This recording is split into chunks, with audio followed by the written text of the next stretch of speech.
और अब खबरें विस्तार से। उत्तर प्रदेश में इन दिनों दलित पर सियासी दंगल चल रहा है। मायावती अखिलेश यादव पर हमलावर हैं तो अखिलेश यादव मायावती को दलित विरोधी बता रहे हैं, तो दूसरी तरफ दलित पर दंगल के बीच डिप्टी सीएम ब्रजेश पाठक अमेठी में दलित के घर भोजन करने पहुंचे, जिसकी तस्वीर भी सामने आई है। यानी अब 2024 से पहले सबकी नजर दलित और पिछड़ों पर है। ऐसे में दलित वोट बैंक की लड़ाई में बीजेपी का क्या रोल है, आपको डिटेल में हम ये समझाएंगे, लेकिन पहले ये बता देते हैं कि दलित वोट बैंक की लड़ाई में मायावती ने क्या कहा। दरअसल दलित को लेकर अखिलेश पर चौतरफा हमला हो रहा है। मायावती ने दलित और पिछड़ों के लिए समाजवादी पार्टी की नीति पर सवाल खड़े किए। मायावती ने समाजवादी पार्टी की नीति को दलितों के खिलाफ साजिश बताया। साथ ही मायावती ने दलितों और पिछड़ों को समाजवादी पार्टी से सावधान रहने की अपील की है और अखिलेश यादव पर डायरेक्ट हमला बोलते हुए उन्होंने दलित पिछड़ा विरोधी बता दिया। और इसी के साथ बीएसपी ने अल्पसंख्यक समुदाय को भी समाजवादी पार्टी से बचने की अपील की है। ओबीसी वोट बैंक पर भी पकड़ बनाने की प्लानिंग तैयार कर ली है मायावती ने। आपको दिखाते हैं पूरी रिपोर्ट।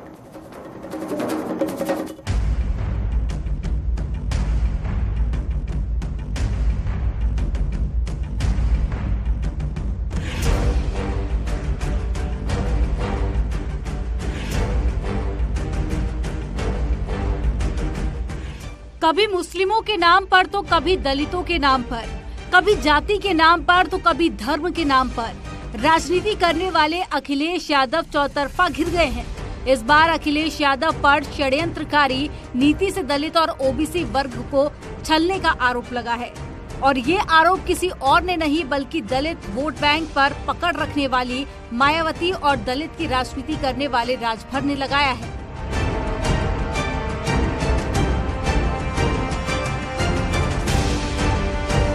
जो उत्तर प्रदेश की जनता का गाढ़ी कमाई का धन समाजवादी पार्टी ने बर्बाद किया है, आने वाले दिनों में समाजवादी पार्टी को इसका खामियाजा भुगतना पड़ेगा।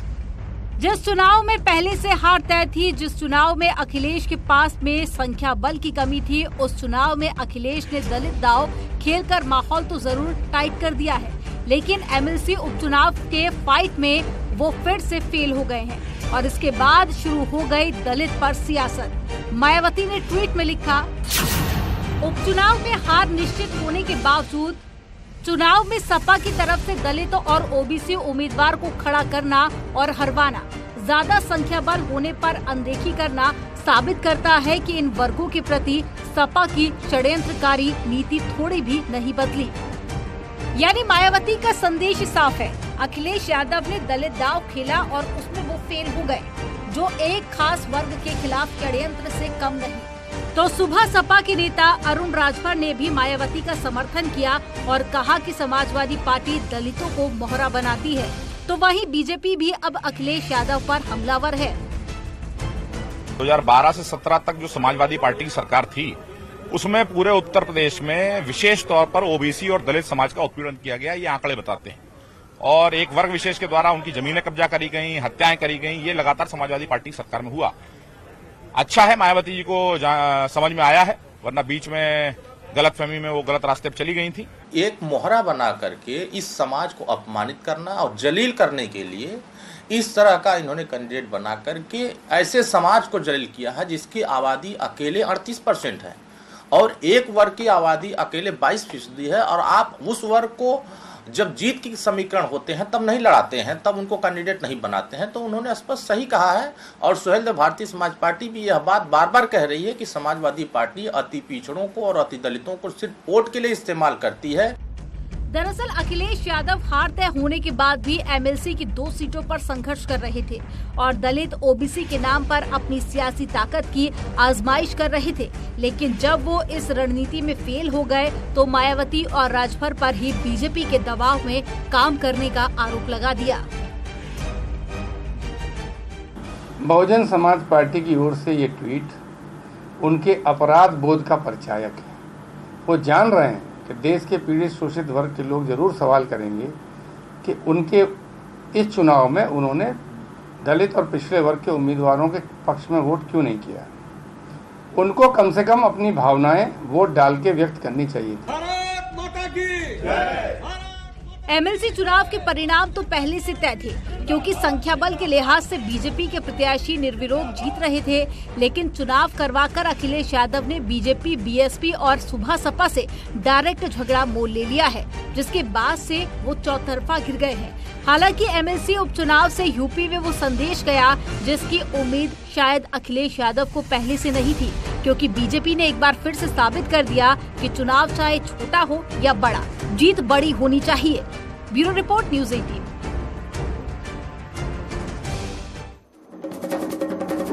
लोकसभा चुनाव के लिए टीम बीजेपी अब उत्तर प्रदेश में अपनी जमीन और मजबूत कर रही है। सभी 80 सीटों पर जीत के लिए बीजेपी ने अपना मास्टर प्लान तैयार कर लिया है और उसी लक्ष्य को साधने के लिए बीजेपी ने पहली बार चाय पर चर्चा की जगह टिफिन पर चर्चा का प्लान तैयार किया है। दरअसल बीजेपी का कहना है कि इस बार चाय पर नहीं बल्कि टिफिन पर होगी चर्चा।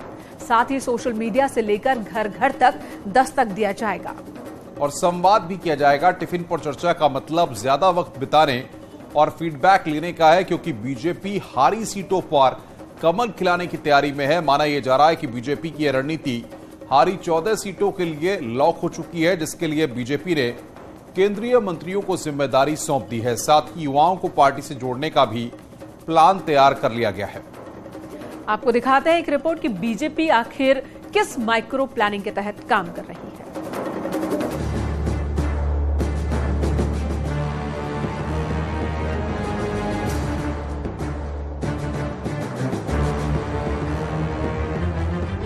लोकसभा चुनाव में बम्पर जीत के लिए बीजेपी ने बम्पर प्लान तैयार किया है। पहले युवाओं से संवाद, फिर बूथ मजबूत अभियान, फिर विधानसभा स्तर पर लाभार्थी सम्मेलन। इसके बाद टारगेट 80 को अचीव करने के लिए पहली बार चाय पर चर्चा की जगह टिफिन पर चर्चा का प्लान बनाया है। इसके तहत पार्टी के मंत्री, सांसद घर घर पहुंचेंगे, ज्यादा वक्त बिताएंगे और फीडबैक लेंगे और विकास योजनाओं का संदेश देंगे। भारतीय जनता पार्टी की इन टिफिन बैठकों के पीछे मंशा यह है कि भारतीय जनता पार्टी के जितने भी पुराने, चाहे वो राष्ट्रीय पदाधिकारी हो या पूर्व प्रदेश पदाधिकारी हो, पूर्व मंत्री हो, वो जिन विधानसभाओं में, लोकसभा क्षेत्रों में रह रहे हैं, उनको एक सूची बाकायदा तैयार की गई है और उनके साथ में टिफिन बैठकें आयोजित की जाएगी। 30 दिन तक महाजनसंपर्क, जो कि अब शुरू हो चुका है, इसमें सोशल मीडिया से लेकर घर के दरवाजे तक पहुँचने की बीजेपी की रणनीति है। जनसंपर्क के इस मास्टर प्लान में जहां युवाओं को सोशल मीडिया से इन्फ्लुएंस किया जाएगा, वहीं मिडिल एज, सीनियर सिटीजन और महिलाओं को घर घर पहुंचकर बताया जाएगा कि पार्टी ने अब तक क्या क्या किया है। इस अभियान में केंद्रीय मंत्री, राज्य मंत्री, सांसद, विधायक, संगठन पदाधिकारियों से लेकर पार्टी के कोर कैडर को भी शामिल किया गया है। साथ ही युवाओं से संवाद कर विपक्ष के मनोबल पर भी चोट किया जा रहा है। जवाहरलाल जी की तुष्टीकरण की नीति और देश के बहुसंख्यक समाज के प्रति भेदभाव, जिस प्रकार की परिस्थितियां आजादी से पहले थी, वो परिस्थितियां एकदम मुंह वहां हमारे सामने खड़ी। हमारे दूसरे सरसंघचालक गुरुजी ने विचार किया कि महात्मा गांधी जी की हत्या हुई और हत्या के बाद संघ पर प्रतिबंध लगा, राष्ट्रवादी ताकतों को लज्जित करने का, अपमानित करने का, कुचलने का प्रयास हुआ। जवानी चलती है उस ओर जमाना चलता है। भारतीय जनता पार्टी का भविष्य, भारतीय जनता पार्टी का युवा मोर्चा है, जो पहले भारतीय जनता पार्टी में वर्तमान में जो नेतृत्व कर रहे हैं, पहले युवा मोर्चा का नेतृत्व करते थे। आज भारतीय जनता पार्टी के अनेक दायित्वों को, चाहे वह प्रदेश की सरकार, चाहे केंद्र की सरकार, चाहे प्रदेश का संगठन, चाहे देश का संगठन, हर जगह आप युवा मोर्चा की मौजूदगी देखो।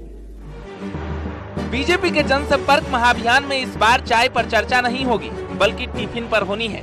बीजेपी शहरों के प्रबुद्ध जन के साथ टिफिन पर बात करेगी।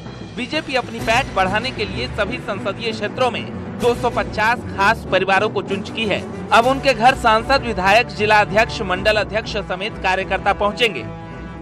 लोगों से बातचीत का ज्यादा समय मिलेगा। क्षेत्र की समस्याएं समझना आसान होगा। साथ में भोज से आत्मीयता बढ़ती है। लोकसभा चुनाव में भले ही 1 साल का वक्त हो, लेकिन बीजेपी ने इसकी तैयारियां और तेज कर दी है और हर उस प्लान पर काम कर रही है जिससे ज्यादा से ज्यादा लोगों से जुड़ा जाए, ज्यादा से ज्यादा लोगों को पार्टी से जोड़ा जाए। भारतीय जनता पार्टी में संपर्क और संवाद अभियान लगातार चलते रहते हैं।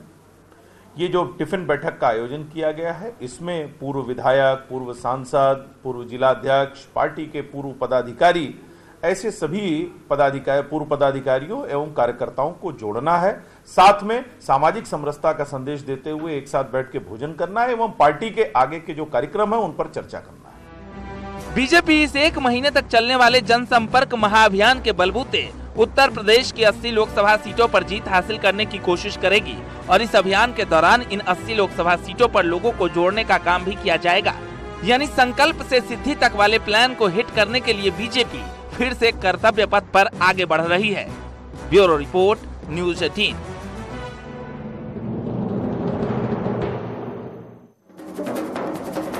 दिल्ली में जिस तरह से साहिल नाम के शख्स ने साक्षी की बेरहमी से हत्या की, उससे पूरे देश में गम और गुस्सा है। यहां तक कि बाबा धीरेन्द्र शास्त्री भी इस घटना से बेटियों को सीख लेने की नसीहत दे रहे हैं और लव जिहाद से बचने की अपील कर रहे हैं। तो दूसरी तरफ साक्षी को इंसाफ दिलाने के लिए अब फांसी की मांग हो रही है और बीजेपी सांसद भी साक्षी के परिवार वालों को हर संभव मदद का भरोसा दे रहे हैं। इसी बीच बीजेपी के सांसद हंसराज हंस जब साक्षी के परिजनों से मिले तो उन्होंने इस बात को कहा।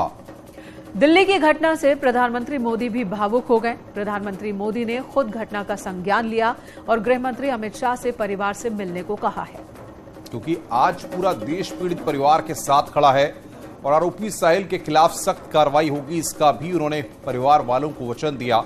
आइए आपको पूरी रिपोर्ट दिखाते हैं।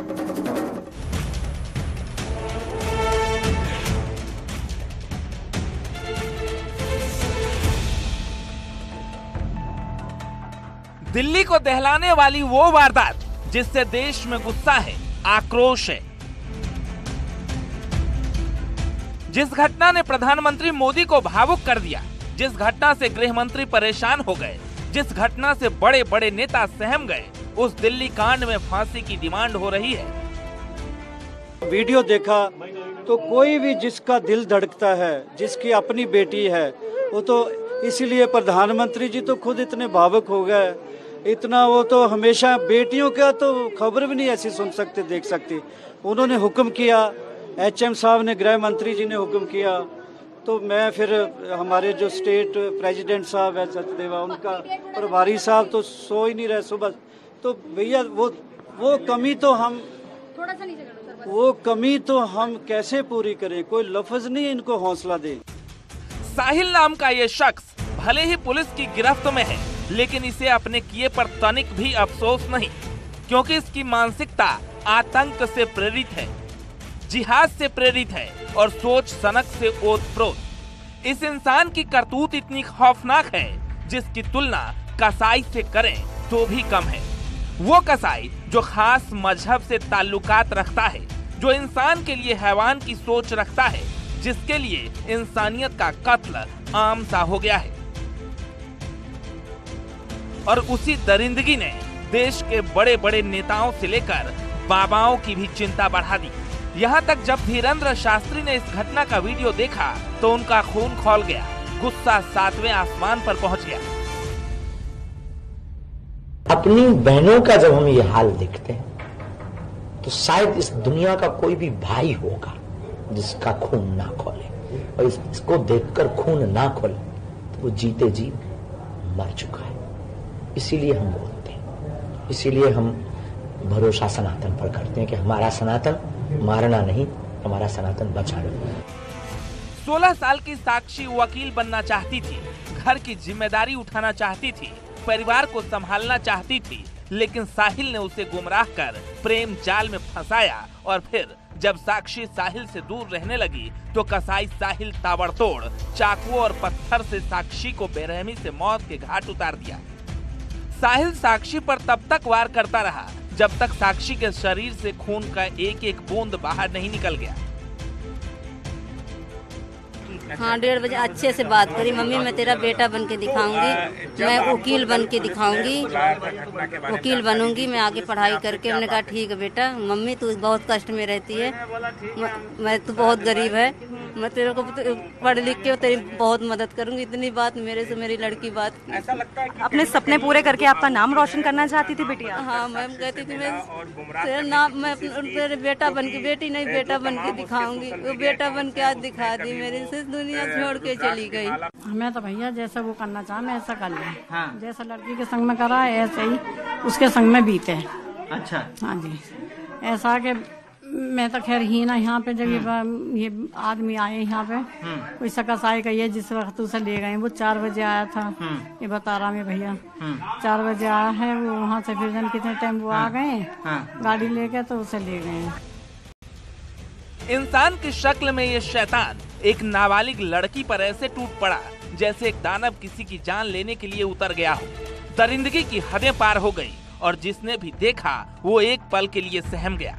यहाँ तक कि पीएम मोदी से लेकर अमित शाह तक भावुक हो गए और बाबा धीरेन्द्र शास्त्री का गुस्सा 7वें आसमान पर पहुँच गया।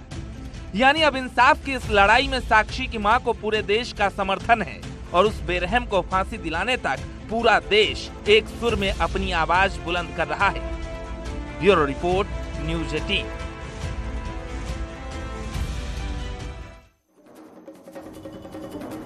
अब जो खबर हम आपको दिखाने वाले हैं वो हर माता पिता के लिए जरूरी है, क्योंकि हैरानी की बात यह है कि जब छात्रा को छुट्टी के दिन स्कूल बुलाया जाता है, स्पेशल क्लास का बहाना बनाया जाता है और जब बच्ची स्कूल पहुंचती है तो उसकी छत से गिरकर मौत हो जाती है।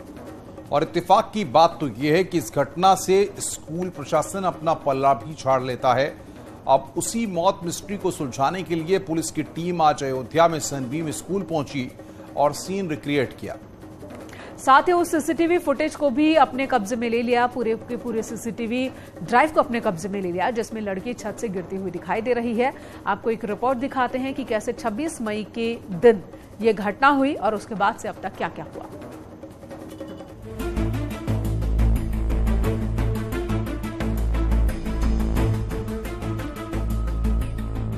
अयोध्या में सनबीम स्कूल में 10वीं क्लास की छात्रा की संदिग्ध मौत के मामले में एक सनसनीखेज मोड़ आ गया है। इस पूरे मामले का एक और सीसीटीवी वीडियो सामने आया है। वीडियो में दिखाई दे रहा है कि जब छात्रा स्कूल की छत से नीचे गिरी तो कैप पहने एक शख्स दौड़ता हुआ उसके पास आया। देखिए, उसने इस छात्रा को कंधे पर उठाया। पीछे पीछे गुलाबी रंग के कपड़े पहने एक महिला भी दिखाई दे रही है। इस शख्स ने लड़की को उठाया, कंधे पर रखा और फिर महिला के साथ कहीं जाने लगा। इस वीडियो के सामने आने के बाद इस केस में बड़ा मोड़ आ गया है। साफ है कि वीडियो में दिखाई दे रहे ये दोनों इस केस के सबसे बड़े गवाह हैं। इन्हें देखकर लगता है मानो किसी ने इन्हें भेजा था लड़की को उठाकर लाने के लिए। इन दोनों से पूछताछ में इस केस से जुड़े कई राज सामने आ सकते हैं। बीते शुक्रवार को ये वारदात हुई थी। उस दिन स्कूल की छुट्टी थी। ऐसे में सवाल ये है कि ये दोनों स्कूल में क्या कर रहे थे। स्कूल की प्रिंसिपल ने छात्रा के माता पिता को कहा था कि झूले से गिर जाने की वजह से उसकी मौत हो गई, लेकिन पुलिस ने जब सीसीटीवी की जांच की तो हकीकत सामने आ गई। एक वीडियो में छात्रा छत से नीचे गिरती दिखाई दी। गौर करने वाली बात ये थी कि नीचे गिरने के बाद उसके शरीर में कोई हरकत नहीं हुई, मानो वो पहले से बेहोश थी। ऐसे में इतना तो साफ है कि स्कूल प्रशासन की ओर से झूठ बोला जा रहा था। छात्रा के माता पिता को धोखा दिया जा रहा था। इस मामले में स्कूल प्रशासन के ऊपर संदेह की लकीरें पहले से ही खिंच गई थी। वहीं सीसीटीवी फुटेज सामने आने के बाद ये सबूत चीख चीख कर हकीकत बयां कर रहे हैं। पुलिस की जांच में ये भी सामने आया है कि स्कूल प्रशासन ने पुलिस को धोखे में रखा और जिस जगह पर छात्रा गिरी थी उस जगह से खून के निशान भी साफ कर दिए गए, जो कि निश्चित रूप से साक्ष्यों को मिटाने का अपराध है। इस मामले में शनिवार की दोपहर छात्रा के परिजनों की तहरीर पर स्कूल के प्रबंधक ब्रजेश यादव, प्रधानाचार्य रश्मि भाटिया और स्पोर्ट्स टीचर अभिषेक कन्नौजिया के खिलाफ कैंट थाने में मुकदमा दर्ज कराया गया है। जो खिलाड़ी देश की शान है, जिनसे देश का मान है, वो खिलाड़ी खुद आज हलकान है। आरोप प्रत्यारोप का जो सिलसिला जंतर मंतर पर प्रदर्शन के साथ शुरू हुआ था, वो आज एक ऐसे मोड़ पर पहुंच गया जहां से सियासी बयानबाजी होने लगी। ओलंपिक में मेडल जीतकर हिंदुस्तान का तिरंगा विश्व पटल पर लहराने वाले खिलाड़ी आज उन्हीं मेडल्स को गंगा नदी में प्रवाहित करने पहुंच गए थे। जिस मेडल के जीतने पर पूरा देश खुशी से झूम उठता है, उसे आज बजरंग पुनिया, साक्षी मलिक और विनेश फोगाट जैसे पहलवान लेकर हरिद्वार में अर्की पैड़ी पर पहुंच गए। दरअसल कुश्ती संघ के पूर्व अध्यक्ष ब्रिजभूषण शरण सिंह पर यौन शोषण का आरोप लगाने वाले पहलवान उनकी गिरफ्तारी की मांग कर रहे हैं। ब्रिजभूषण शरण सिंह के खिलाफ मुकदमा दर्ज हो चुका है, लेकिन गिरफ्तारी की मांग को लेकर ये पहलवान आज मेडल गंगा नदी में बहाने पहुंच गए थे। हालांकि किसान नेता नरेश टिकैत के समझाने बुझाने के बाद पहलवानों ने मेडल्स नहीं पाए। नरेश टिकैत ने पहलवानों से मेडल ले लिए और 5 दिन का समय देने की बात कही है। ऐसे में सवाल है कि क्या खिलाड़ियों के नाम पर यह सियासी साजिश थी? क्या किसी के बहकावे में पहलवान मेडल विसर्जित करने पहुंचे थे, या फिर जिस मेडल पर देश का अधिकार है उसे गंगा में प्रवाहित करने की सोच आखिर किस ओर इशारा करती है? इस सवाल का जवाब हम आप पर छोड़ते हैं। शांति के तरीके से धरना देना कोई गुनाह थोड़ा ही है। हम कभी हिंसा में विश्वास नहीं करते। उनकी बेटियों के मन में क्या बीतरी होगी, उन पर उन्होंने कितने अरमान होंगे उनके, और इस तरह की धरने पे अपनी असमत बचाने के लिए हमारे साथ इस तरह की वह हुई बातचीत बड़ी शर्म की बात है। क्या आश्वासन दिया गया आपकी तरफ से? क्या आश्वासन? कोई आश्वासन है? हमारी बेटियां है, हमारा परिवार है, उन्हें पूरा आश्वासन है। उनका सर हम झुकने नहीं देंगे और जहाँ तक भी लड़ाई होगी, चाहे हम अपनी